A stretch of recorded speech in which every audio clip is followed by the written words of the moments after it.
In a recent address, you brought out how the Apostle Paul's sense of the great privilege of being a minister of the new covenant was one of the key things that stopped him from giving up in the face of great difficulties.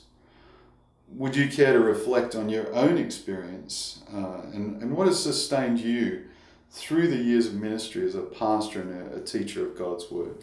Well, I have been incredibly blessed in the ministry that I had for 11 years. After I'd left the business world, I was on the staff of Cape and Ray. There were challenging years. There were years full of opportunity where I was given the chance to minister all over the world, things that I never expected.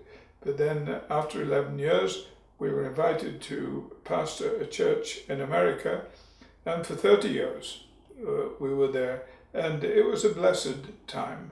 It was a growing, expanding, exciting church, and we had a kind of a love affair with that church. It was like a healthy marriage. The pastor and the church just enjoyed each other, and we were cooperating together. And then after 30 years, and when I was 70 years of age, I decided it was time to step aside. But they asked us to stay on staff as ministers at large, free to minister around the world. And it's now 15 years that we've been doing that. And so all this to say, we have, we've had 11 plus 30, that's 41, plus 15, that's 56. We've had 56 blessed years of ministry.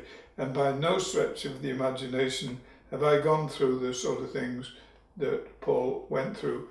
But there have been obviously difficulties. People have often said to me, what was your biggest problem in the pastorate? And I said, that's an easy question. People. But ask me what was my biggest joy in the pastorate, and the answer is people.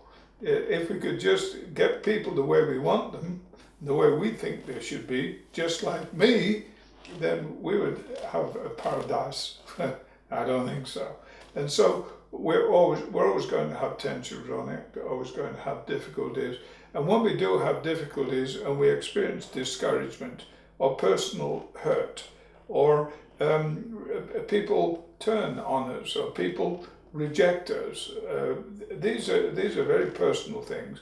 And Paul certainly went through that big time and was deeply hurt by this whole thing. But what he said was, we do not lose heart.